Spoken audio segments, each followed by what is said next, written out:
What's going on, everyone? It's time for another horror film review. Today we're going to do another Shudder exclusive, which is actually a film called On the Third Day, which premiered at Fantasia Festival on February 4th, 2021. But now is Shudder got the distribution rights, so it's on their service, streaming service.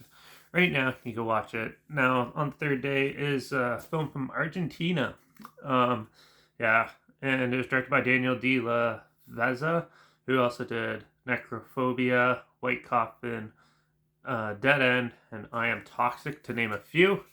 Um, yeah, so On the Third Day is, well, the story is a little weird for this film. Basically, there's a young mother, and she had some sort of problem, and these detectives are trying to figure out what it was. And, yeah, so they put her under hypnosis to uncover the story. So at the beginning of the film, she tells her side of the story, and it doesn't make very much sense. And so as she's under hypnosis, she tells what actually happens and recounts it because their son's missing, and they're not sure what happened to him, and they're trying to figure out why. So basically, she recounts the story, which ends up being like she hits somebody, and then she was trying to help someone else, and basically the guy that she hit wanted revenge, and thought the girl that she was helping was the girl that was her that hit him. So he tortures her, and then she feels bad and tries to go back, but then ends up like killing her son in the process, and then tries to blame it on a demon or something like that. There's some weird convoluted story like that.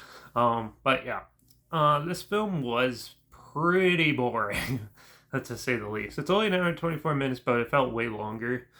And there's no tension whatsoever. This is more of a thriller than a horror film. Like, the last 20 minutes have some horror elements in it. And I say that part's the best part because you get to see like a demon and stuff. And the makeup and stuff looks really cool and stuff. But too bad that was only for the last 10-15 minutes.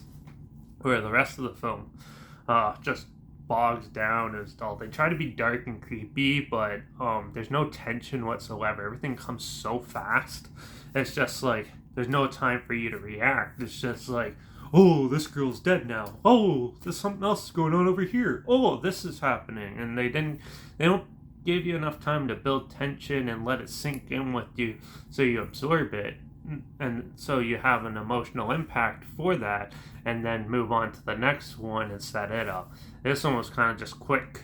Okay, plot point, climax, done.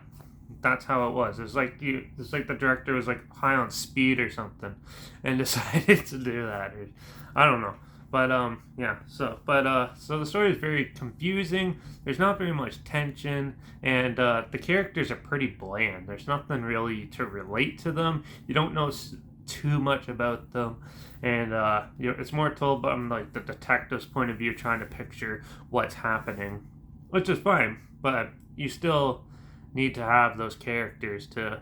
You really need to resonate with them to make you invest in the story. If that doesn't not the case, this is what happened with me. Is that it won't you won't resonate with it, and then you won't care what's happening, and then once the horror elements happen near the end, you're like, oh, that looks cool. Too bad it was only in the end, just like what I just said in the beginning. So yeah. But the music was pretty good. There's a lot of good music, and the cinematography is pretty well done. And one of the biggest downfalls for this film is it's English dubbed, and it's terrible. It's the worst part of the movie, is the English dub. And boy, man, it was like watching like a kid's anime voice actors voice like older people. So it's like a high pitched, like squeaky voice for an older man and stuff like that. And it does not fit at all, and it throws the movie right off.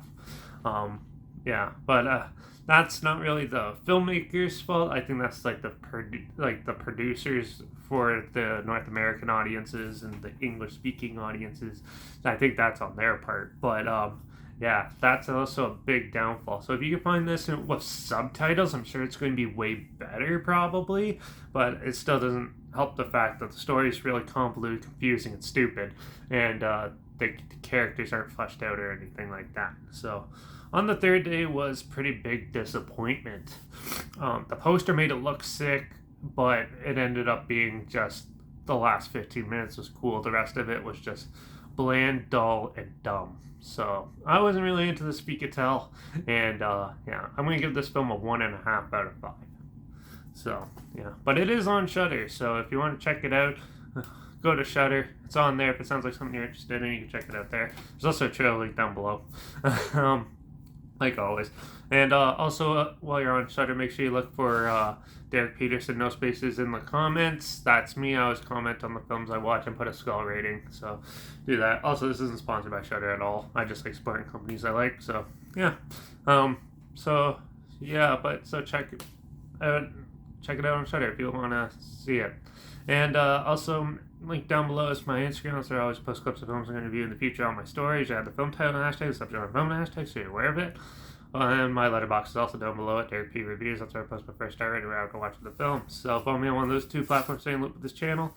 Like this video, share some more people aware of it. Comment your opinions of the film down below if you have any. And also, if you have any other film franchises that you want to hear my opinions on any platform or in any genre, comment those down below too. I'll try my best to get them as soon as I can and if I can find them. Yeah, make sure you subscribe because hopefully we'll find something weird, obscure, and odd that you probably never thought of checking out. And also so you could hear my opinions on classic films and new releases coming out, somewhat like this, and reviews on other things. And don't forget to ring that bell because I got at least 4 more cheesy B-movie horror films to check out, and I'm going to be talking about. And the next one's the one that I've actually seen before and I find hilarious and love, and it's a micro-budget film called Monsters in the Woods. So make sure you ring that bell to tune in for that one and that review. And yeah, if you want to get your cheesy monster movie fix in, that's going to be the one for you. So make sure you tune in for that and watch out for all those crazy ladies under hypnosis and the demons following them. And I guess I'll see you all in the next review. So until then, cheers.